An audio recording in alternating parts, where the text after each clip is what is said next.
हम लोग 187 सबसेक्शन 1, 2 और 3 इस पर बात कर चुके हैं, जो नटशेल में लब्बो-लुआब है।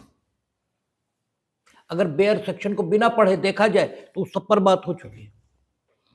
कल एक बात आई थी 187 सबसेक्शन 4 यानी पुलिस अभिरक्षा में अगर निरोध है तो अभियुक्त को सशरीर मजिस्ट्रेट के समक्ष लाना होगा, और अगर न्यायिक अभिरक्षा में तो फिर उसे श्रव्य दृश्य साधनों से भी मजिस्ट्रेट के सामने उपस्थित करने पर उसके इस धारा के अधीन निरोध को प्राधिकृत किया जा सकेगा। और इस सेक्शन में जो निरोध की कुल अवधि है वो 90 डेज है। उन अपराधों में, जिन अपराधों में मृत्युदंड, आजीवन कारावास, 10 वर्ष या उससे अधिक के कारावास का प्रावधान है, और शेष मामलों में इस धारा के अधीन जो निरोध की कुल अवधि है वो 60 दिन है, यदि अपराध उपरोक्त प्रकार से दंडनीय नहीं है, यानी 10 वर्ष से कम है। ये कुल अवधि है जो इस धारा के अधीन निरोध के तौर पर प्राधिकृत हो सकती है। और आपसे जो प्री में सवाल बनेगा वो पहले यही होगा कि पुलिस अभिरक्षा ये कितने दिन की होगी, और उसका उत्तर जब भी आप देंगे वो 187 सबसेक्शन 2 के आधार पर देंगे। और 187 सबसेक्शन 2 कहता है कि कैसी भी अभिरक्षा, कैसी भी, और इन कैसी भी शब्दों में पुलिस की अभिरक्षा शामिल है, इसलिए पीसीआर यानी पुलिस कस्टडी रिमांड ये तभी होगा जब पहली बार अभियुक्त इस धारा के अधीन मजिस्ट्रेट के समक्ष भेजा जाता है। These are the condition precedent. You must kept in your mind the conditions which are essential for the authorization of the detention under this section. आपसे जो गलतियां होती हैं, ये सेक्शन बेहद इंपॉर्टेंट है, चाहे मेंस के पॉइंट ऑफ व्यू से हो और चाहे प्री के पॉइंट ऑफ व्यू से हो। जिन्होंने प्री एग्जामिनेशन दिए वे जानते हैं कि इस सेक्शन का एक एक सबसेक्शन इंपॉर्टेंट है, एक एक सबसेक्शन। वो प्रैक्टिकल यूज का भी है, वो एकेडमिक यूज का भी है, और वो एग्जामिनेशन के पॉइंट ऑफ व्यू से भी बहुत इंपॉर्टेंट है। और वो आदमीयत, जो मानवीयता है, मानवता है, उसके पॉइंट ऑफ व्यू से भी बहुत इंपॉर्टेंट है। हर दृष्टिकोण से ये सेक्शन बहुत इंपॉर्टेंट है, इसलिए इसकी एक एक बात को ध्यान में रख लेना है। First of all, when the police officer will be empowered to send the accused under this section before the magistrate, towards the magistrate, जबकि गिरफ्तार है और निरुद्ध है, तो फर्स्ट ऑफ ऑल ये एग्जामिनेशन होगा whenever he will send before the magistrate by, ठीक है, the police officer। तो सबसे पहले मजिस्ट्रेट इसी बात का निरीक्षण करेगा, क्या गिरफ्तार है और क्या गिरफ्तार होने के बाद निरुद्ध है, यह सिर्फ निरुद्ध है किंतु गिरफ्तार नहीं है। अगर गिरफ्तार नहीं है तो फिर सुप्रीम कोर्ट के डायरेक्शंस हैं कि कास्ट ये भी अवॉर्ड हो सकती है, क्योंकि तब डिटेंशन इलीगल है। और फिर आर्टिकल 21 इसका भी हनन है कि without due process of law you can not deprive to anybody, ठीक है, उसके प्राण और दैहिक स्वतंत्रता दोनों से आप उससे वंचित नहीं कर सकते। इसलिए सबसे पहले देखा जाए गिरफ्तार है, और गिरफ्तारी व्यक्ति का निरोध है जो विधि से प्राधिकृत है। अगर विधि के प्राधिकार से वो निरोध नहीं है तो वो निरोध है, किंतु गिरफ्तार और निरुद्ध ये शब्द संतुष्ट नहीं होते। गिरफ्तार और निरुद्ध है, और यह विश्वास करने के लिए दृढ़ आधार है। आधार नहीं है, दृढ़ आधार है। Meaning there bye there must be collection of evidence, not only evidence, that must be reliable also. वो रिलायबल भी होना चाहिए। दृढ़ आधार क्वालिफाई किया है, एडजेक्टिव लगाया है। इन एडजेक्टिव्स के महत्व को समझना चाहिए। अगर आप एडजेक्टिव्स के महत्व को नहीं समझते तो हमें तो नहीं लगता कि विद्यार्थी या पढ़े लिखे होने लायक आदमी है। आप एडजेक्टिव का मतलब नहीं समझते। आपके लिए बिना एडजेक्टिव किसी पर्सनालिटी को डिनोट करना और एडजेक्टिव के साथ पर्सनालिटी को डिनोट करना एक ही जैसा है, तो आप संत और चोर इसके बीच का अंतर भी नहीं जानेंगे। क्योंकि संत भी आदमी है, चोर भी आदमी है। दोनों की आदमियत में, दोनों की मनुष्यता में कोई भिन्नता नहीं है, लेकिन फिर भी दोनों की चारित्रिक विशेषताओं में जबरदस्त अंतर है। और उन चारित्रिक विशेषताओं को डिनोट करने के लिए कुछ शब्दों का प्रयोग किया गया है, और उन शब्दों के अर्थ को अगर आप नहीं जानते हैं, उन शब्दों का अर्थ नहीं निकाल सकते, विशेषणों के मतलब को नहीं समझते, तो कानून तो छोड़िए, आपको सामाजिक जीवन में भी कठिनाई होगी। आप सामाजिक जीवन में भी ठीक से जी नहीं सकेंगे। और ठीक से जीने का तरीका एक ही होता है, वो दो नहीं होते। इसीलिए जो ठीक आदमी नहीं हो सकता, वो ठीक डॉक्टर भी नहीं हो सकता, वो ठीक वकील भी नहीं हो सकता, वो ठीक कुछ भी नहीं हो सकता। कुछ भी ठीक होने का एक ही तरीका है कि सबको संपूर्णता में समझना। जो लिखा है वही समझिए ना। कहता दृढ़ आधार, तो दृढ़ आधार विश्वास करने के लिए दृढ़ आधार है। गिरफ्तारी दृढ़ आधारों पर है।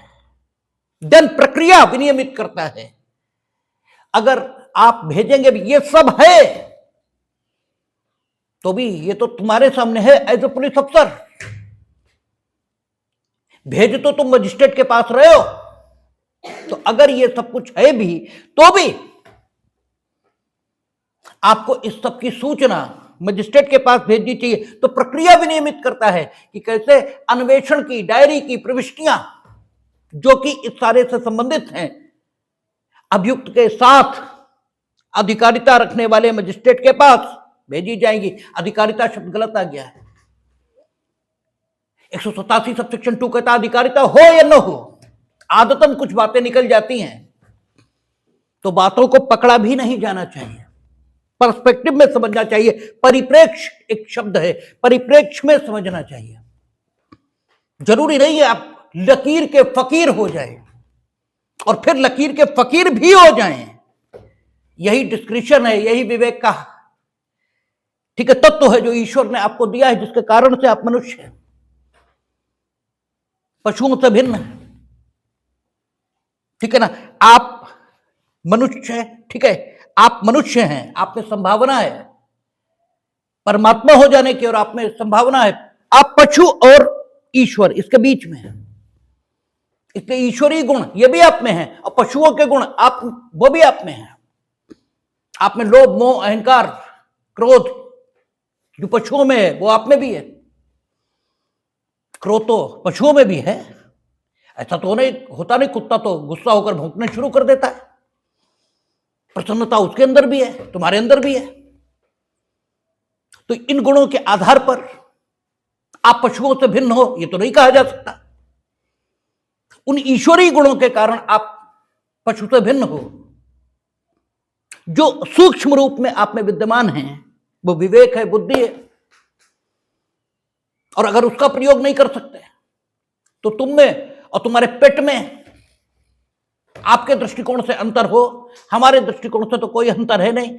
आप और आपका पेट। और जो लोग ऐसा मानते हुए अपने पेट को अपने साथ ही खिलाते भी हैं, सुलाते भी हैं, वो ज्यादा मेरे हिसाब से सत्यवादी लोग हैं भाई, वो कम से कम ये जानते तो है और मानते भी हैं। आप न जानते हैं न मानते हैं तो उन लोगों से थोड़ा ज्यादा गिरी पोजीशन में।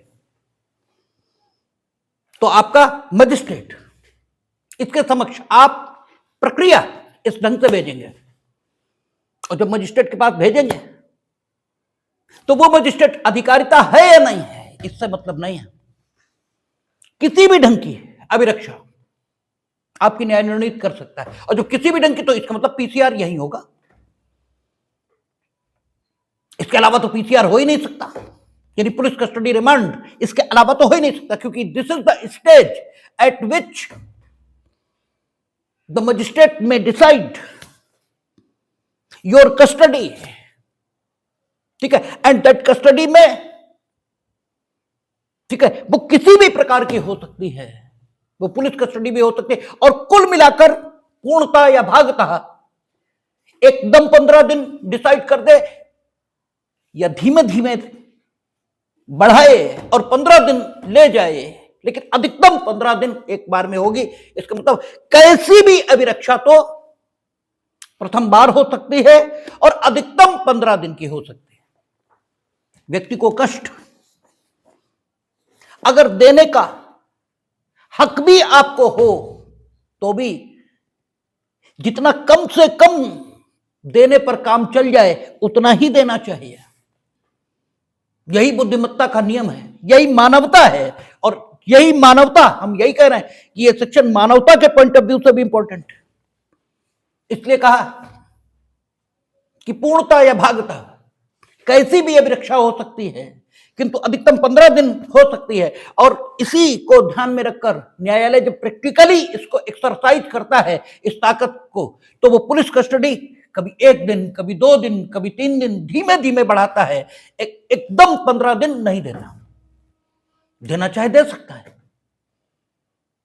लेकिन हमने कहा ना कि न्यायालय की प्रक्रिया ईश्वरीय प्रक्रिया जैसी होती है, इसीलिए वो इतनी शुद्ध और सात्विक मानी जाती है। वो ईश्वरीय प्रक्रिया जैसी है, कम से कम, जितना कम से कम में काम चल जाए उतना ठीक है। तो लेकिन मैक्सिमम 15 डेज। अब जो परिवर्तन लाए थे, आपसे चर्चा हुई थी कि ये ठीक कि परिवर्तन लाने के लिए जितने सामर्थ्यशाली शब्दों का प्रयोग होना चाहिए था उतने सामर्थ्यशाली शब्द का प्रयोग नहीं हुआ है, और इसी को प्रारूपण की कमी कहा जाता है, इसी को ड्राफ्टिंग की कमी कहा जाता है। जिससे जो लोग डॉक्टर अंबेडकर की आलोचना करते हैं ना, वो कहते हैं कि वो तो खाली प्रारूप समिति के अध्यक्ष थे। तो प्रारूप समिति का अध्यक्ष होना और किसी एक्ट का प्रारूपण करना ये अपने में छोटी बात नहीं है। प्रारूपण बहुत महत्व की बात है।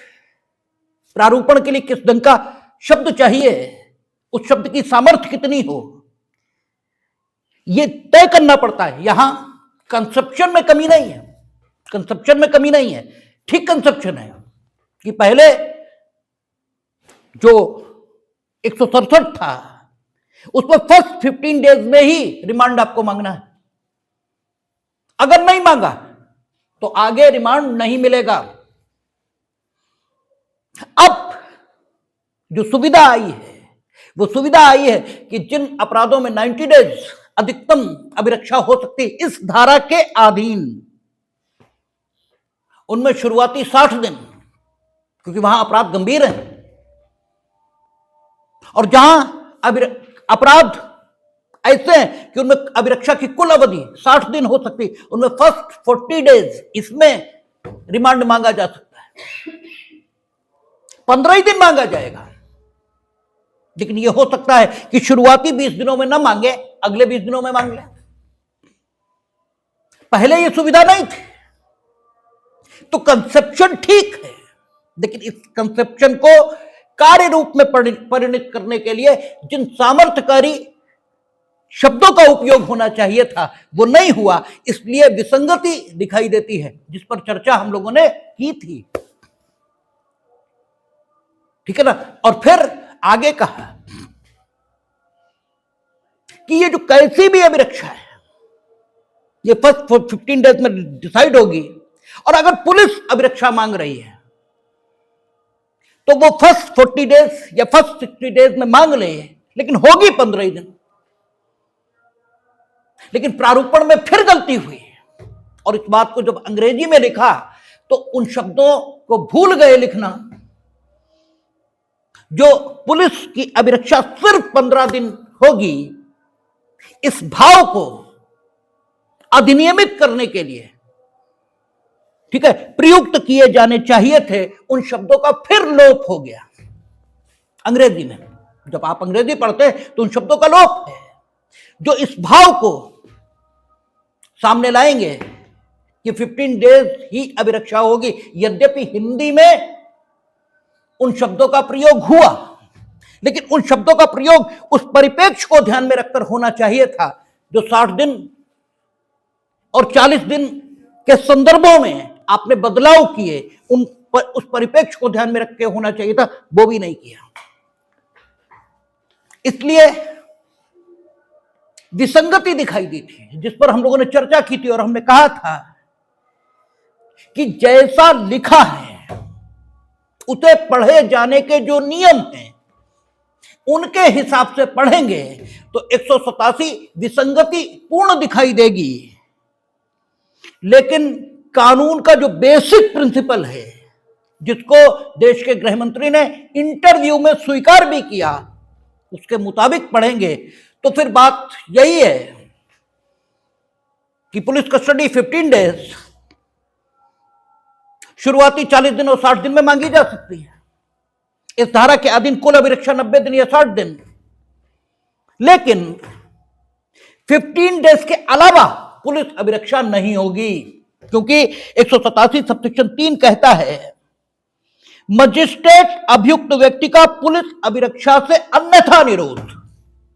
हिंदी में, अंग्रेजी में यद्यपि इस प्रभाव के शब्द लिखे नहीं है, वही विसंगति है, वही असंगति है। तो पुलिस अभिरक्षा से अन्यथा निरोध, इसका मतलब यह हुआ कि जो टोटल 60 डेज, टोटल 40 डेज है, वो टोटल 60 डेज और टोटल 90 डेज है, वो टोटल पुलिस अभिरक्षा हो, ये नहीं हो सकता। जबकि अंग्रेजी आप पढ़ते हो तो ऐसे ही लगता है, और ये कानून के कॉन्सेप्शन के विरुद्ध है, ये नहीं हो सकता। तो हम लोगों के पास प्रतीक्षा के अलावा अन्य कोई चारा नहीं है। हम ठीक कॉन्सेप्शन को समझ लें और प्रतीक्षा करें। उच्चतम न्यायालय या विधायिका के द्वारा अपने प्राधिकार के इस्तेमाल किए, और जब करेक्ट होकर आएगा तो डेफिनेटली यही आएगा। लेकिन फिलहाल असंगति, विसंगति और सही स्थिति और लेटर ऑफ द लॉ, इसके मुताबिक सही स्थिति, और स्पिरिट ऑफ द लॉ, इसके मुताबिक सही स्थिति, दोनों हम समझ लें। बस इतना ही चारा, इतना ही हम कर सकते हैं, और जो हम लोगों ने किया था। अब 187 सबसेक्शन 4 कहता कोई मजिस्ट्रेट इस धारा के अधीन किसी अभियुक्त का पुलिस अभिरक्षा में निरोध तब तक प्राधिकृत नहीं करेगा जब तक कि अभियुक्त उसके समक्ष पहली बार और तत्पश्चात हर बार, जब तक अभियुक्त पुलिस की अभिरक्षा में रहता है, व्यक्तिगत रूप से पेश नहीं किया जाता है। किंतु मजिस्ट्रेट अभियुक्त के या तो व्यक्तिगत रूप से या श्रव्य दृश्य इलेक्ट्रॉनिक साधनों द्वारा पेश किए जाने पर न्यायिक अभिरक्षा में निरोध को और बढ़ा सकेगा। यानी बात क्लियर हो गई, पुलिस कस्टडी नहीं बढ़ेगी। If you want to extend the police custody, if you want to get extended the police custody, then you must produce the accused before the magistrate. पहली बार भी, क्योंकि आपके पास पहली बार मानिए उन्होंने 2 दिन का दिया, उसके बाद आपको फिर चाहिए तो 15 डेज तक तो मिल सकता है ना, तो फिर लाइए और फिर आप अभियुक्त को पेश करिए। और ये आप देखते तो अरविंद केजरीवाल गिरफ्तार हैं, ईडी ने पुलिस रिमांड मांगा है, दे दिया, सीबीआई ने पुलिस रिमांड मांगा है, दे दिया। उसके बाद 2 दिन बाद उनका फिर आज पेश किए जाएंगे, फिर उन्होंने रिमांड की अर्जी लगाई, फिर दे दिया। तो कैसे होगा, क्यों होगा? आप मतलब आपका यह विश्वास नहीं है कि यही सीआरपीसी चल रही है वहां, आपका ये विश्वास नहीं है, इसलिए आपको लगता है कि वहां कुछ जादू हो रहा है। जादू कोई नहीं हो रहा, यही शब्द लागू हो रहे हैं, शब्दशाह। कहता अभियुक्त व्यक्ति का पुलिस अभिरक्षा में निरोध पहली बार और उसके बाद प्रत्येक बार केवल तभी प्राधिकृत होगा जब उसे व्यक्तिगत रूप से न्यायालय में उपस्थित किया जाए, मजिस्ट्रेट के समक्ष उपस्थित किया जाए, क्योंकि न्यायालय का अर्थ मजिस्ट्रेट ही है, क्योंकि विचारण तो अभी प्रारंभ ही नहीं हुआ, ठीक है ना, इसलिए न्यायालय का यहां कोई और अर्थ है ही नहीं। लेकिन जहां तक न्यायिक अभिरक्षा में निरोध का सवाल है, तो या तो व्यक्तिगत रूप से लाते हैं, वहां आप देखते हैं जेल से मुलजिम रोज मार नीले रंग की गाड़ी में लद के आते हैं, और यह श्रव्य दृश्य माध्यमों से भी होता है। कई बार उन्हें कोरोना चल रहा है, चुनाव है, पुलिस फोर्स अवेलेबल नहीं है, तो श्रव्य दृश्य माध्यमों से वो तो कहते वीसी कराई जा रही है, तो वीडियो कॉन्फ्रेंसिंग उस माध्यम से जो जुडिशियल रिमांड है वो एक्सटेंड हो सकता है, लेकिन पीसीआर नहीं, पुलिस कस्टडी रिमांड नहीं, वो तो पेश ही करिए, और कोई तरीका ही नहीं है, there is no other way. एक चीज और यहीं पर समझ लेंगे, कल एक चर्चा आई थी कि मानिए सब कुछ ठीक है, यानी अभियुक्त गिरफ्तार है और अभिरक्षा में निरुद्ध है, गिरफ्तारी दृढ़ आधारों पर है, सब कुछ ठीक है, इस धारा के अधीन भेज दिया, लेकिन जुडिशियल मजिस्ट्रेट अवेलेबल नहीं है, तो एग्जीक्यूटिव मजिस्ट्रेट के पास भेज सकते हैं, और एग्जीक्यूटिव मजिस्ट्रेट के पास भेजने की जो ताकत थी पहले 2A में थी, अब सबसेक्शन 6 में है, 187 सबसेक्शन 6 इसमें जब भेजा जाएगा तो वो एग्जीक्यूटिव मजिस्ट्रेट जिसके पास आया है, वो कार्यपालक मजिस्ट्रेट इस अभियुक्त का रिमांड कर सकता है, लेकिन ये रिमांड 7 डेज, खाली 7 दिन का होगा, और 7 दिन में अभियुक्त को कहां लाना पड़ेगा, न्यायिक मजिस्ट्रेट के पास, वो भी अभिरक्षा कैसी भी तय कर सकता है, कैसी भी तय कर सकता है, लेकिन जस्ट फॉर 7 डेज, और एज सून एज पॉसिबल, जितनी जल्दी हो सकता है उसे करना तो यही चाहिए, 1 दिन दे दे, 2 दिन दे दे, पूछे कब कहां जुडिशियल मजिस्ट्रेट पास कितने दिन में पहुंच जाओगे, ये कहें 2 दिन लगेंगे, ठीक 2 दिन दे देते हैं, उसके बाद जाओ वहां, लेकिन मैक्सिमम 7 डेज, मानिए 2 दिन बाद नहीं मिला तो फिर ये बढ़ा सकते हैं 2 दिन, लेकिन एटलीस्ट आपको 7 डे के अंदर जुडिशियल मजिस्ट्रेट के समक्ष आ जाना है, और फिर वो इन 7 दिनों को काउंट करते हुए, ठीक है, 15 दिन कैसी भी अभिरक्षा तय हो सकती है, और उसके बाद कुल मिलाकर 90 दिन, उसमें भी ये 7 दिन काउंट में रहेंगे, और कुल मिलाकर 90 दिन या 60 दिन, लेकिन फर्स्ट 15 डेज पुलिस कस्टडी, और उसके बाद आवश्यक रूप से जुडिशियल कस्टडी ये रहेगा, ठीक है ना। अगर 7 दिन बाद एग्जीक्यूटिव मजिस्ट्रेट के रिमांड के 7 दिन बाद जुडिशियल मजिस्ट्रेट के पास नहीं लाया जाता, और फिर एग्जीक्यूटिव मजिस्ट्रेट, तो एग्जीक्यूटिव मजिस्ट्रेट रिमांड एक्सटेंड नहीं करेगा, तो फिर क्या होगा, छोड़ देंगे, नहीं, जमानत दी जाएगी,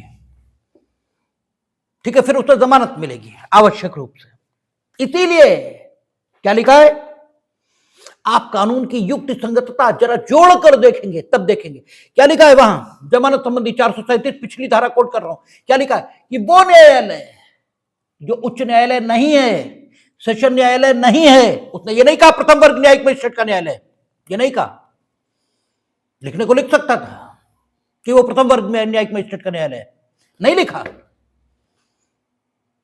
तो कोई कारण है ना, जिस वजह से नहीं लिख रहा। जो कुछ हो रहा है उसका कोई कारण है,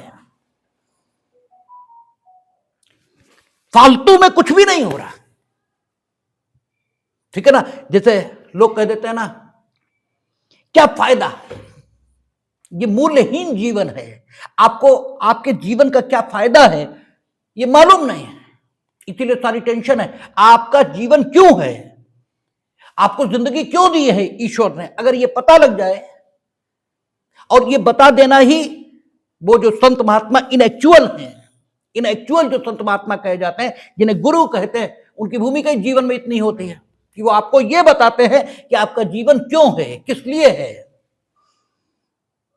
और जब तक आप निरर्थक निरुद्देश्य जीवन जीते हैं तब तक सारा टेंशन, एंजाइटी, डिप्रेशन, ये सब कुछ है, क्योंकि आपको मालूम नहीं है कि आप क्यों हैं। ठीक है, तो हर चीज एक कुछ हो जाने के लिए है, हर चीज में कोई व्यवस्था है, इसलिए वहां 437 में कहता, क्यों नहीं कह देता, कह दे। न्यायिक मजिस्ट्रेट का न्यायालय, इसी को प्रारूपण कहते हैं, यही ड्राफ्टिंग है कि एकदम एप्रोप्रिएट वर्ड जिसमें गड़बड़ आएगा ही नहीं। अब एग्जीक्यूटिव मजिस्ट्रेट के पास ले गए, कैसे 7 दिन में हो नहीं पाया, अब एक्सटेंड हो नहीं सकता, तो क्या अन्वेषण बंद कर दें। और लायक कब थे हम, जब गिरफ्तारी दृढ़ आधारों पर थी, तो समाज का नुकसान नहीं होगा। इनकी बदतमीजी पुलिस की, और नुकसान हम समाज का करें। भाई अपराध तो समाज के विरुद्ध है, अच्छा तो कल से यही करेंगे, 7 दिन में लाएंगे ही नहीं, और बस खत्म सब। तो ये तो अच्छा हुआ, बनाया अच्छा था, हो गया बुरा, तो ये तो कोई बात ही नहीं हुई। तो इसीलिए वहां शब्द प्रयोग है कि वो न्यायालय दे देगा, बेल दे देगा, आप चलाओ अन्वेषण, और आपके खिलाफ कार्रवाई होगी, डिसिप्लिनरी एक्शन होगा, अगर जस्टिफाइड रीजन नहीं है। और कितना भी जस्टिफाइड हो, आखिर व्यक्ति के हितों का ख्याल ये भी रखा जाएगा। अगर जस्टिफाइड रीजन था तो हम उसे जमानत दे देंगे, आपके खिलाफ कोई कार्रवाई नहीं करेंगे, क्योंकि you were also the justified in that दो सिचुएशंस। लेकिन अगर गड़बड़ है तो फिर कार्रवाई होगी। ठीक है, तो यहीं पर यह बात समझ लेंगे, आपका पर जो पुलिस कस्टडी है यह अभियुक्त के मजिस्ट्रेट के समक्ष आए बिना एक्सटेंड नहीं होगी, लेकिन जुडिशियल कस्टडी एक्सटेंड हो जाएगी। इसीलिए क्या होता है, अभियुक्त बुलंदशहर जेल में किसी मामले में बंद है, न्यायिक अभिरक्षा में, ठीक है ना, न्यायिक अभिरक्षा में, और शाहजहांपुर यहां भी उसके खिलाफ चार्जशीट फाइल हो गई एक मुकदमे में, तो वहां क्या करते हैं, एप्लीकेशन लगाते हैं, कहते सब उन्हें वहां से तलब कर ले। ठीक है ना, और जैसे ही तलब करने के लिए आदेश वहां सर्व होता है, हम क्या बोलते हैं कचहरी भाषा में, बी वारंट तामील हो गया। कचहरी भाषा में कहा जाता है बी वारंट तामील हो गया। और जैसे बी वारंट तामील हुआ, ये अभियुक्त अब इस न्यायालय की कस्टडी में आ गया है। अब वहां जमानत मिल भी जाए, वो मुकदमा छूट भी जाए, तो भी छूटेगा नहीं, यहां आएगा। और जैसे ही बी वारंट तामील हुआ, इस न्यायालय की कस्टडी में है, इस न्यायालय की कस्टडी में, अब बेल पड़ जाएगी। यद्यपि वहां कोर्ट गड़बड़, मतलब झंझट बहुत करते हैं, क्योंकि वही कोर्ट में भी तो आप ही बैठे हो, 5 ही क्वेश्चन याद करके पहुंचे हो। वो भी यही कहते हैं कि लिखा तो ये कि पर्सनली अपीयर होना चाहिए। एक बार हमारा इसी पर खूब झंझट हुआ था, तो हमने कहा नहीं सर ये नहीं लिखा है, ये लिखा है कि पीसीआर, ठीक है, व्यक्तिगत रूप से होगा और वैसे किसी भी ढंग से हो सकता है। पीसीआर के लिए व्यक्तिगत चाहिए अपीयरेंस, ठीक है, पुलिस कस्टडी उससे होगी। झंझट वहां खूब होता है इस बात में, लेकिन पढ़ सकती, ये हम आपको बता रहे हैं। और सुप्रीम कोर्ट तक के केस लाए इस पे कि अगर बी वारंट तामील हो गया, ठीक है, तो चूंकि भेजा नहीं गया तो ये धारा तो लागू नहीं है, ये धारा थोड़ी लागू हो रही है। इस न्यायालय की कस्टडी में माने जाएंगे, इस न्यायालय की कस्टडी माने जाएंगे और बेल पड़ेगी, जमानत पड़ेगी, क्योंकि जैसे हम कस्टडी में आए वैसे जमानत मांगने का हक हमारा पैदा हो गया, और उससे मांगेंगे जिसकी कस्टडी में है। जमानत किससे मांगी जाती? उससे जिसकी कस्टडी में है। इसीलिए जिस मजिस्ट्रेट ने कस्टडी ली है या जेल भेजा है उसी के न्यायालय में बेल एप्लीकेशन पड़ती है, ठीक है ना। जिसे विचारण का हक है उसी के यहां बेल एप्लीकेशन लगती है, ठीक है। तो आपका यह कहता है कि न्यायिक अभिरक्षा यह बढ़ाई जा सकती है through BCB, through video conferencing भी, बट पीसीआर एक्सटेंड नहीं होगा, ठीक है। तो 187(4), 187(5) क्या कहती? कोई द्वितीय वर्ग मजिस्ट्रेट जो उच्च न्यायालय द्वारा इस निमित्त विशेषतया सशक्त नहीं है, पुलिस की अभिरक्षा में निरोध को प्राधिकृत नहीं करेगा। जुडिशियल कस्टडी में नहीं देगा, ये नहीं कहा। जुडिशियल कस्टडी में second class magistrate who is not empowered specially in this behalf by the high court, ठीक है, ये नहीं कर सकेगा, ये बात नहीं है। जुडिशियल कस्टडी कर सकेगा अगर judicial magistrate of the second class भी है, लेकिन if he is not empowered especially in this behalf, then he cannot authorize the police custody. Police custody एक महत्वपूर्ण मामला है, ठीक है। इसलिए नहीं कि पुलिस कोई समाज की दुश्मन है। हमने बार बार कहा अगर पुलिस नहीं होगी तो समाज नहीं होगा, ये तय है। क्योंकि जो दुष्ट है वो मानेगा नहीं, ठीक है। इलाज की दो ही प्रक्रियाएं हैं, ये तो शरीर का कर लीजिए, ये मन का कर लीजिए। इलाज की तीसरी प्रक्रिया नहीं है। आपका ब्लड प्रेशर बढ़ रहा है, अगर सोचने की प्रक्रिया बंद हो जाए, अगर सोचने की प्रक्रिया बंद हो जाए तो वे कारण चले जाएंगे जिन कारणों से आपको या तो गुस्सा आ रही है या चिंता हो रही है, जिसकी वजह से ब्लड प्रेशर फ्लक्चुएट कर रहा है। तो मन का इलाज अगर कर दिया जाए तो ब्लड प्रेशर नॉर्मल हो जाएगा, ठीक है ना। या शरीर का इलाज कर दिया जाए, गोली खिला दी जाए तो भी चिंताएं खत्म हो जाएंगी, ठीक है ना। इलाज के दो ही तरीके हैं, या तो शरीर का करिए या मन का करिए, तीसरा तरीका ही नहीं है। और यही कानून शरीर का इलाज है और नैतिकता मन का इलाज है। यही दो तरीके यहां भी हैं। आदमी को या तो समझा दीजिए कि गलत काम है, मत करो, और अंदर से उसके आवाज आएगी कि नहीं ये गलत है, हम नहीं करेंगे। आप चोरी नहीं करते, क्यों नहीं करते? अपनी इच्छा से नहीं करते। ऐसा नहीं है कि पुलिस बैठी है इसलिए नहीं करते, नहीं करते, बस नहीं करते। कौन कह रहा है ना करो? तो तरीके तो दो ही हैं, या तो मन का इलाज कर दीजिए या शरीर का कर दीजिए, बात खत्म है। कानून शरीर का इलाज है और नैतिकता मन का इलाज है, और अगर मन का इलाज हो जाए तो फिर दवाई की जरूरत नहीं बचती। इसलिए संत महत्व का है, पुलिस उतने महत्व की नहीं है। पुलिस टेम्परेरी व्यवस्था है, वो स्थायी व्यवस्था है। मन का इलाज यही मुख्य बात है। और हमने काबिलियत इतनी दिखाई है कि हमने मन के इलाज के सारे इंस्टीट्यूशन बंद कर दिए। उन्हें हम गालियां देते हैं, उनके लिए कहते हैं ढोंगी हैं।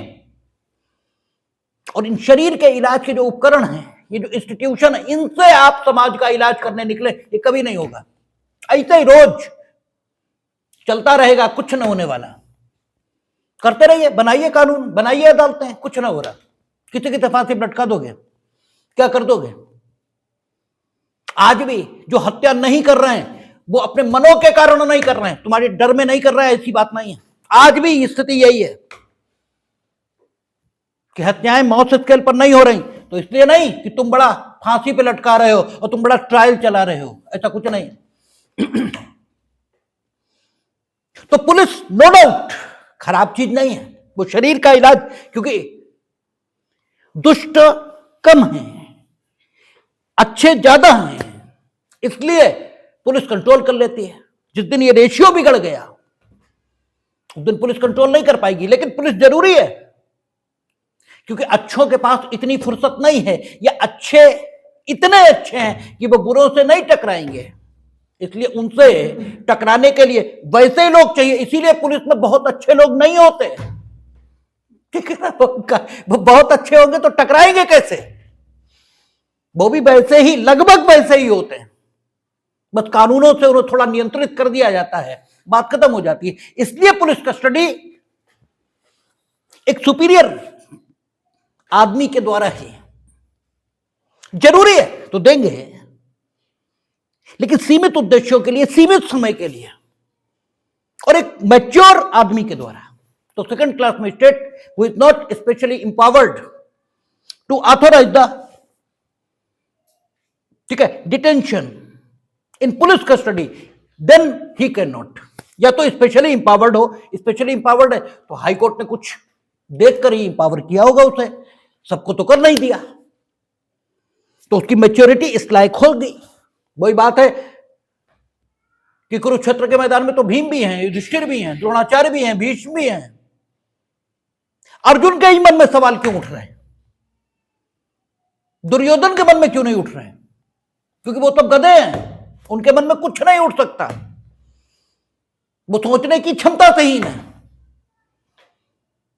ये विचारशील मनुष्य है, इसके मन में सवाल उठ रहा है, इसलिए उठा रहा है।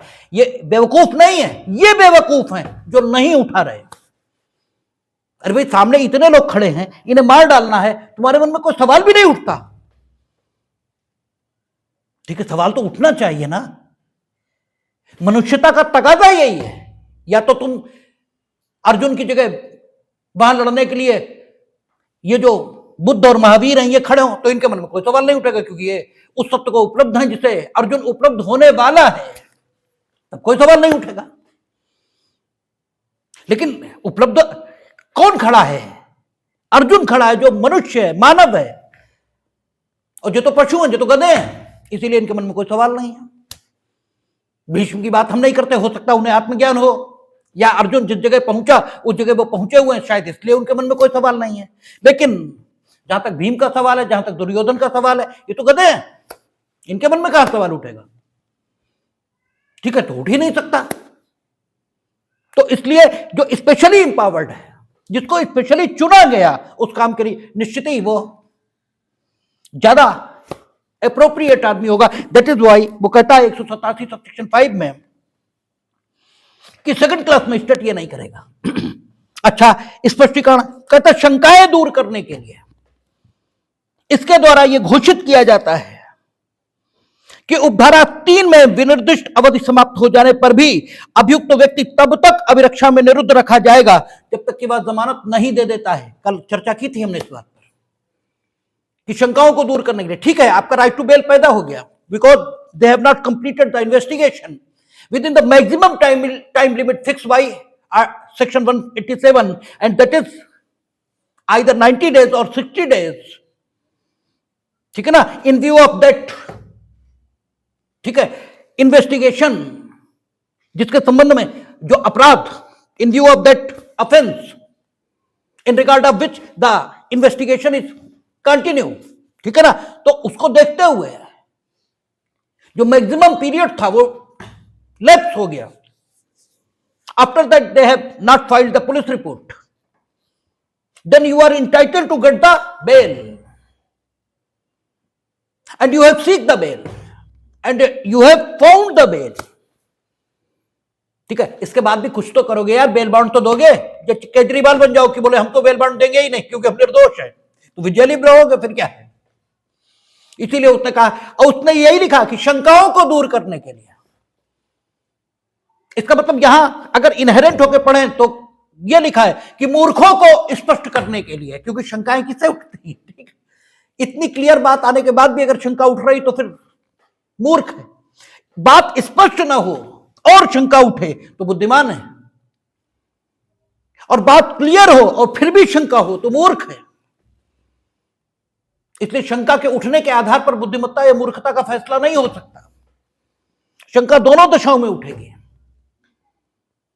मूर्खता में भी है और बुद्धिमत्ता में भी है। और मूर्ख परेशान नहीं होगा, बुद्धिमान परेशान होगा, यह भी एक दिक्कत है।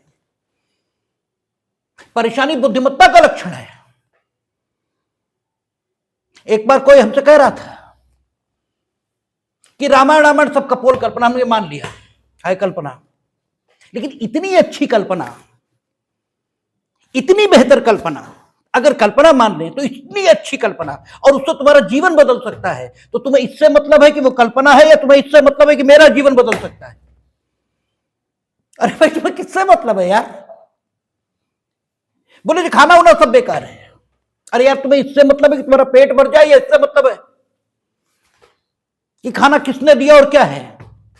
हमने मान लिया सब कल्पना है, लेकिन कितनी सुंदर है, कितनी अच्छी है, आपका जीवन बदल देने में समर्थ है, मान लिया है कल्पना। लेकिन तुम्हें इससे क्या अंतर पड़ रहा है? तुम तो अपने फायदे की सोचो। ठीक है, बोले इन्हें 10 रुपए मिल जाएंगे, अरे हमें 100, बोले हमें 10 मिलेंगे लेकिन इन्हें 100 मिलेंगे, तो इन्हें 100 मिलेंगे तो हमें क्या, हमें तो 10 मिल रहे, ऐसे हमें तो 1 रुपया नहीं मिल रहा। तो आप अपने लाभ की चिंता कर रहे हैं या दूसरे के फायदे की? आपको अपना लाभ प्रिय है या दूसरे का नुकसान प्रिय है? बोले इन्हें 100 ना मिले, ये तो वही बात हुई, हम अपनी, ठीक है, वही कि इनकी एक फूट जाए तो हम अपनी दोनों फोड़ लेंगे। ये कौन सी यार, ये जीने का कौन सा ढंग है? हमने मान लिया सब कपोल कल्पना, सब झूठ, कतई सिरे से झूठ। लेकिन अगर उस हिसाब से चला जाए तो आपका जीवन परिवर्तित हो सकता है। तो ऐसा झूठ तो कल्याणकारी है। तो झूठ सच्चे सच इससे ज्यादा अच्छा है। ये तुम्हारे सच उससे ज्यादा सुंदर है। अगर तुम राम के समान हो पाओ, जैसा हमने मान लिया राम काल्पनिक है, मान लिया, लेकिन अगर राम के समान हो पाए, उस कल्पना को छू पाए, उस कल्पना के पासंगे हो पाए, ठीक है, तो तुम क्या हो जाओगे? जरा ये भी तो सोचो। तो होने दो कल्पना, तुम्हें क्या फर्क पड़ता है? ठीक है, तो आपका 187 सबसेक्शन स्पष्टीकरण कहता है शंकाओं को दूर करने के लिए, और शब्द प्रयोग मूर्खों के लिए और बुद्धिमानों दोनों के लिए एक ही जैसे होते हैं। काम करने का तरीका यह तय करता है कि कौन बुद्धिमान है और कौन मूर्ख है। ठीक है, स्पष्टीकरण 2 क्या कहता है? यदि यह प्रश्न उठता है, यह भी कल चर्चा की थी हमने, कि क्या कोई अभियुक्त व्यक्ति मजिस्ट्रेट के समक्ष पेश किया गया था, जैसा कि उपधारा 4 के अधीन अपेक्षित है, तो अभियुक्त व्यक्ति की पेशी को यथास्थिति निरोध प्राधिकृत करने वाले आदेश पर उसके हस्ताक्षर से या मजिस्ट्रेट द्वारा अभियुक्त व्यक्ति की श्रव्य दृश्य इलेक्ट्रॉनिक साधनों द्वारा पेशी के बारे में प्रमाणित आदेश द्वारा साबित किया जा सकेगा। यानी जो पर्सनल अपीयरेंस है वो तो रिमांड फाइल पर उसके हस्ताक्षरों से, और अगर श्रव्य दृश्य माध्यमों से उसकी पेशी कराई गई है तो उसके बारे में जो मजिस्ट्रेट का आदेश है रिमांड फाइल पर, उससे तय किया जाएगा कि हुई थी। अब देखिए, मजिस्ट्रेट कोई भगवान नहीं है, लेकिन वो उस व्यवस्था का प्रतीक है जिस व्यवस्था में गड़बड़ नहीं होती। और ये एज ए वकील मेरा अनुभव भी है, नहीं होती, नहीं, वहां कहते नहीं नहीं करो, ये कुछ नहीं, ये ऐसा होगा तो होगा, करो, ठीक है, वो वहां ये नहीं कि हो गया मान लेते, नो, कुछ नहीं, करो, वहां होता सब कुछ है। ठीक है, तो प्रमाणित आदेश, केवल आदेश लिखा है ऑर्डर शीट पर माना जाएगा कि हाँ हुआ है, ठीक है ना। लेकिन फर्स्ट जो रिमांड है पुलिस कस्टडी में अगर हो रहा तो सशरीर, और फिर हस्ताक्षर ही चाहिए। इस पर चर्चा हम लोगों ने कल की थी। परंतु 18 वर्ष से कम आयु की महिला की दशा में, ये शायद पुराने में नहीं है, शायद जहां तक हमें याद पड़ता है, अच्छा है तो होगा।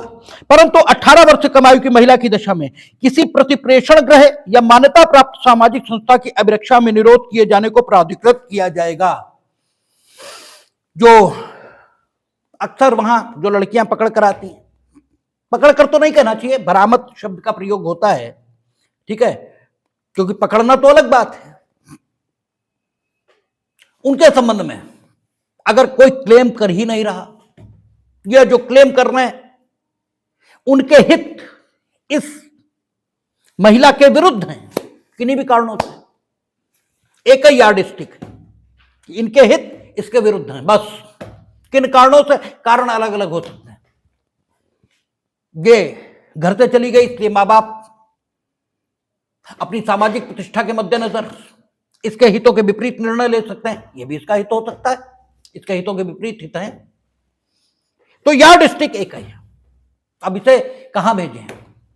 तो 18 वर्ष से कम आयु का है तो जेल नहीं जाएगा। अभिरक्षा में निरोध रखना है तो कोई रिमांड होम या सामाजिक संस्था की अभिरक्षा ये दी जाएगी।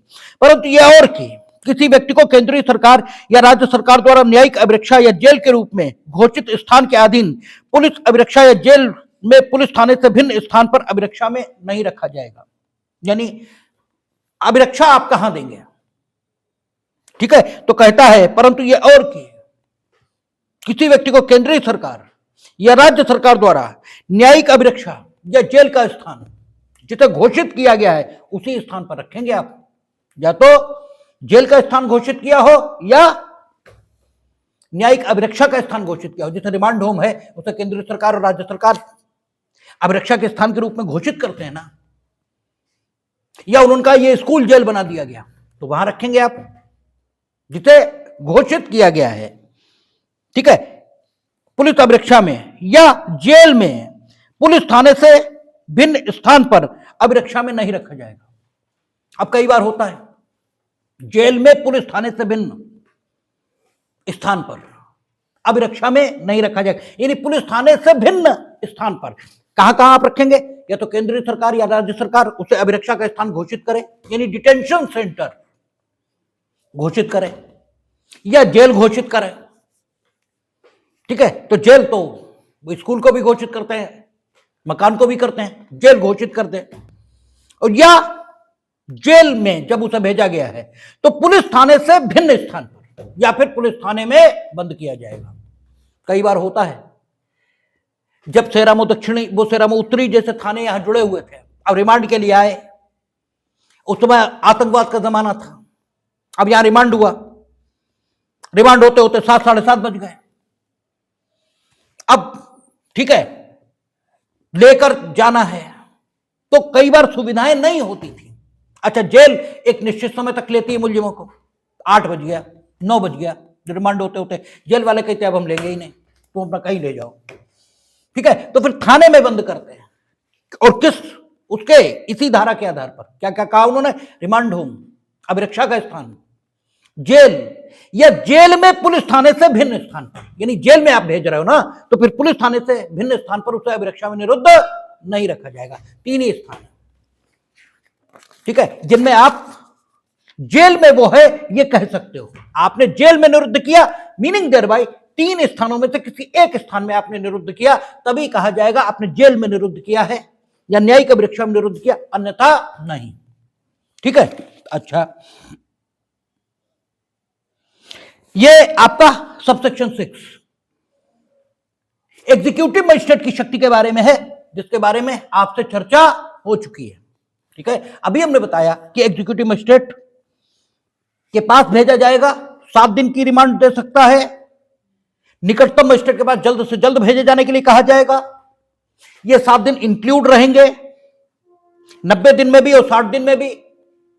अगर पुलिस अभिरक्षा मांगी गई तो उसमें भी 7 दिन के भीतर आप नहीं ले गए जुडिशियल मजिस्ट्रेट के पास, बेल मिलेगी, अन्वेषण आगे कंटिन्यू होगा लेकिन बेल मिल जाएगी, ये तय है।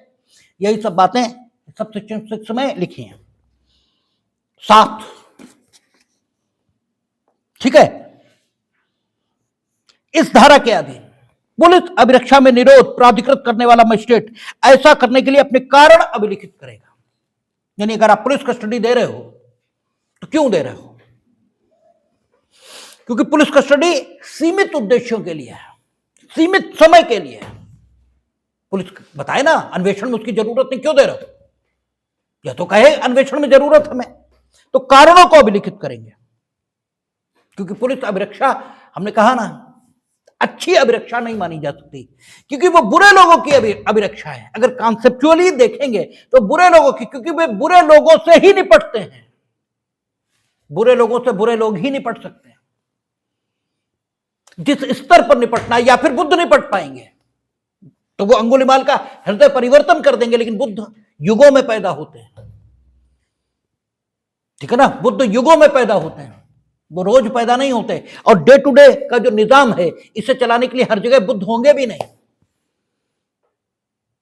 और जो सो कॉल्ड अच्छे लोग हैं, ये जो अच्छे लोग हैं, वो बुरों से नहीं निपट पाएंगे, उनसे उसी नेचर के लोग चाहिए। जैसे आप कभी एसटीएफ को देखें, हम मिले हैं एसटीएफ के लोगों से, क्योंकि हमारे एक मित्र के भाई का किडनैप कर लिया था एक बहुत बड़े गैंगस्टर ने, पीपी नाम था उनका, उत्तराखंड के। तो उसमें एसटीएफ को सौंपा गया था मुकदमा। तो एसटीएफ की जो वर्किंग करने का तरीका होता है वो बिल्कुल गैंग होल्डर्स जैसा होता है, बिल्कुल गैंग होल्डर्स जैसे गैंगस्टर काम करते हैं ऐसे वो भी करते हैं, और उसी ढंग से रहते हैं, उसी ढंग की उनकी बातें होती हैं, उसी ढंग के लोग हैं वो। क्योंकि अगर वो गैंगस्टर नहीं होंगे तो निपट ही नहीं पाएंगे इनसे। जैसा आदमी निपटने के लिए है उससे वैसा ही आदमी निपट सकता है। इसलिए कॉन्सेप्चुअली ये पता है कि पुलिस बहुत अच्छी नहीं होगी, क्योंकि उसे जिसके लिए बनाया गया है वो बहुत अच्छा नहीं है। इसलिए ठीक है, जितना जरूरत है उतना ही देंगे। अच्छा, जिसको हम दे रहे हैं ये अच्छा हो भी सकता है और अच्छा नहीं भी हो सकता है, ये दिक्कत है। या तो ये तय हो जाए ये बुरा है, तब तो बात खत्म हो गई। लेकिन इसके बारे में अभी संभावना है, इसलिए इतना विचार है कि पुलिस को दे तो कारण नोट करें। जुडिशियल मजिस्ट्रेट सेकंड क्लास जब तक स्पेशली इंपावर्ड नहीं देगा नहीं, फर्स्ट 15 डेज में ही दीजिए, अधिकतम 15 दिन में दीजिए। अब फर्स्ट 15 डेज को 40 डेज और 60 डेज कर दिया, बात अलग हो गई।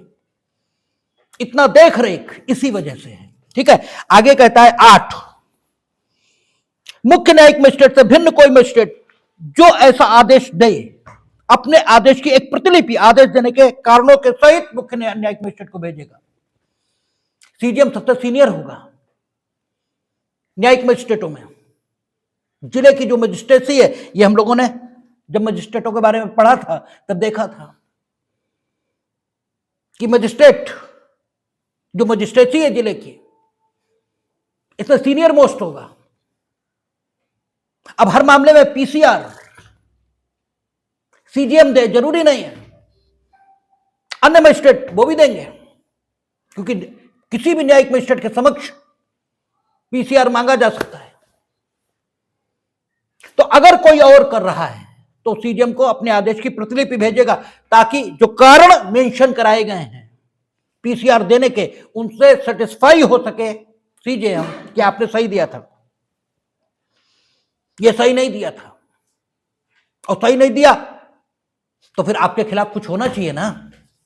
तो एक स्क्रूटनी हो सके, सारी चीजें हो सकें, इसके लिए ये अपेक्षाएं हैं। और बात वही है कि पुलिस पर बहुत विश्वास नहीं कर सकते, इसलिए।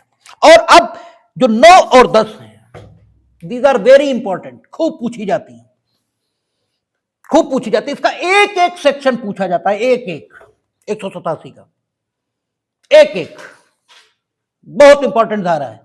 इसलिए 9 और 10 कहता है, यदि सम्मन मामले के रूप में मजिस्ट्रेट द्वारा विचारणीय किसी मामले में अन्वेषण अभियुक्त के गिरफ्तार किए जाने की तारीख से, गिरफ्तार किए जाने की तारीख से,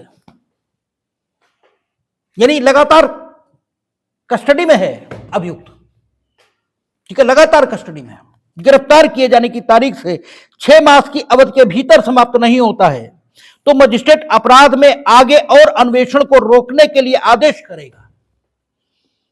और जब तक अन्वेषण करने वाला अधिकारी मजिस्ट्रेट का समाधान नहीं कर देता कि विशेष कारणों से और न्याय के हित में 6 मास की अवधि के आगे अन्वेषण जारी रखना आवश्यक है, थोड़ा सा चेंज करेंगे। लगातार अभिरक्षा में, ऐसा मेरे मुंह से निकला है, ये नहीं लिखा है धारा में, सिर्फ इतना लिखा है कि सम्मन मामले में उसकी गिरफ्तारी हुई और 6 महीने बीत चुके हैं और अन्वेषण कंटिन्यू है, यानी अन्वेषण की रिपोर्ट नहीं आई, वो कहां है इस बारे में कुछ नहीं लिखा है। इसका मतलब वो बेल पे छूट गया है तो ठीक, नहीं छूटा है तो ठीक, कुछ भी हुआ है। बट इन केस ऑफ, ठीक है, summon trial, the offences which are triable by judicial magistrate as a summon case, ठीक है, in regard of those cases you must complete the investigation within the time limit of 6 months. आपको 6 महीने में पूरा करना ही है। अगर आपने नहीं किया तो क्या होगा? नहीं होता है तो मजिस्ट्रेट अपराध में आगे और अन्वेषण को रोकने के लिए आदेश करेगा। मैंडेटरी शब्द है, आदेश करेगा, meaning there bye there is no application, there is no need of any application from any side, it will be the duty of magistrate. ठीक है, व्हाट इज द, ठीक है, whichever is your duty, वो आपको discharge करनी चाहिए। उसके लिए कोई आपसे कह रहा नहीं कह रहा इससे मतलब नहीं। Meaning there by application of the accused is not needed under this section. Magistrate is duty bound कि आपने अगर, या तो आप संतुष्ट करो उसे कि न्याय के हित में अन्वेषण को और आगे जारी रखना जरूरी है। और न्याय के हित, ये शब्द अपने में इतने विस्तृत हैं कि अगर कुछ ऐसा है जो लोकहित में अन्वेषण को जारी रखने की मांग करता है इतने बड़े अधिकारी पर, ठीक है, ट्रायल बाय समन केस जो है उसी का आरोप उस पर लगा है, लेकिन जिस पर लगा है उससे अपेक्षा नहीं की जा सकती कि वो कोई भी अपराध करेगा, और चूंकि उससे अपेक्षा नहीं की जा सकती इससे समाज में उसके विरुद्ध साक्ष्य ढूंढने में बड़ी कठिनाई होगी, ये भी तय है। तो 6 महीने में मिल जाए जरूरी नहीं, इसलिए दोनों स्थितियों में सामंजस्य ये बिठाया और ये कहा कि magistrate is duty bound to stop the investigation if that is continue beyond the limit of 6 months from the arresting of the accuse. तो you are duty bound, you must pass the order for the, ठीक है, क्या उसे रोक देने के लिए आपको आदेश पारित करना ही है। हां, बस एक स्थिति है जिसमें आप सशक्त हो कि इस ढंग का आदेश पारित न करो। वो कौन सी? इफ द इन्वेस्टिगेटिंग अफसर satisfy you that there are some grounds in the interest of justice कि investigation must be continue beyond the limit of 6 months, तो आप जारी रखने के लिए इजाजत दे सकते हैं। यानी सामान्य नियम क्या है? सामान्य नियम है 6 महीने में सम्मन मामले में इन्वेस्टिगेशन का कंप्लीट होना। एक्सेप्शन में जब इन्वेस्टिगेटिंग अफसर संतुष्ट कर दे तब अपवादिक रूप से 6 महीने के बाद इन्वेस्टिगेशन कंटिन्यू रह सकता है। यही कह रहा है, जब तक अन्वेषण करने वाला अधिकारी मजिस्ट्रेट का समाधान नहीं कर देता, यानी अगर दोनों तरफ से कोई बात न हो तो मजिस्ट्रेट इन्वेस्टिगेशन को समाप्त करेगा। ना अक्यूज कहे समाप्त कर दो और न पुलिस कहे न समाप्त करो, दोनों में से कोई कुछ ना कहे, तो परिणाम क्या होगा? 6 महीने बाद खत्म। और अगर इन्वेस्टिगेटिंग अफसर समाधान करता है तब आगे चलेगा। ठीक, अच्छा, इन्वेस्टिगेटिंग अफसर ने समाधान किया और तुम्हारा हुआ ही नहीं, क्योंकि हम करें और तुम्हारा हो जाए जरूरी थोड़े ही है। क्योंकि हम करेंगे तुम्हारा हो जाएगा, इसके लिए तुम्हारा बुद्धिमान होना भी जरूरी है। खाली हमारे करने से कहां हो रहा, ठीक है, आप माने तो हमने तो समाधान कर दिया, जितना करना चाहिए था उतना ही किया, तो माने ही नहीं, तुम कहते हो हमारा समाधान हुआ ही नहीं, ठीक है, और तुमने रोक दी इन्वेस्टिगेशन, ठीक है, या हमने समाधान नहीं किया, तुम तब भी पीले पड़े, तुमने कुछ किया ही नहीं, स्टॉप ही नहीं की इन्वेस्टिगेशन, या हमने भी कुछ नहीं किया, हमने तुम्हारा कोई समाधान नहीं किया और तुमने रोक दी, तब हम सो के जगे तब हम सो के जगे और वाकई ऐसे ग्राउंड एग्जिस्ट कर रहे थे कि न्याय हित में आगे कंटिन्यूएशन होना चाहिए। तो इन सब दशाओं में जो नुकसान होगा वो तो समाज का होगा। इसलिए इस डिस्क्रिशन के सुपरविजन की जरूरत है और इसलिए सुपरविजन के लिए सबसेक्शन 10 बना 167। क्या कहता है?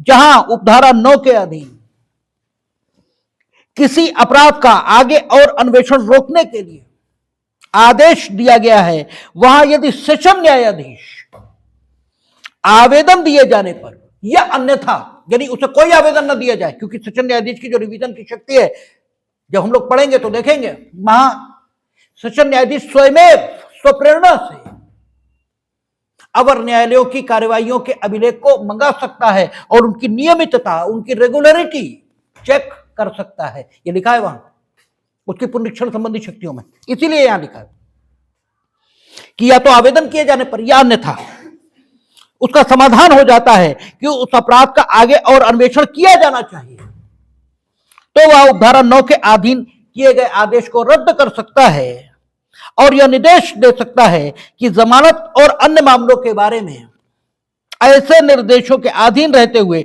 जो वह विनिर्दिष्ट करे, यानी हो सकता है वो जमानत भी दे दे, कहे ठीक है हम जमानत पर छोड़ रहे हैं, अगर अभियुक्त अभिरक्षा में है तो जमानत पर छोड़ने, जमानत आदि के बारे में ऐसे निर्देश देते हुए जो विनिर्दिष्ट करे अपराध का आगे और अन्वेषण किया जाए। यह भी सेशन न्यायाधीश कर सकता है। सेशन न्यायाधीश सुपरवाइजरी अथॉरिटी होगा। तो दिस इज द सेक्शन 187। सब कंप्लीट धारा को देखेंगे तो अद्भुत धारा है, अद्भुत धारा है, जबरदस्त सामंजस्य बिठाती है सारे विरोधी हितों में और बहुत इंपॉर्टेंट है और समझने में बहुत कठिन है। जब तक हम एलएलबी में रहे कभी मेरी समझ में नहीं आई। ये भी हम झूठ कर रहे हैं, एलएलबी में तो हमें मालूम ही नहीं था कि ये धारा भी है, ठीक है, क्योंकि एलएलबी में तो हम कुछ पढ़ते ही नहीं थे। उसके बाद जब समझने लायक हुए तब कभी ये समझ में नहीं आई। बहुत मैच्योर माइंड जब हुआ तब ये समझ में आई है। लेकिन बहुत खूबसूरत और बहुत अद्भुत धारा है। ये रखिए, बाकी शेष कल करेंगे, देखेंगे।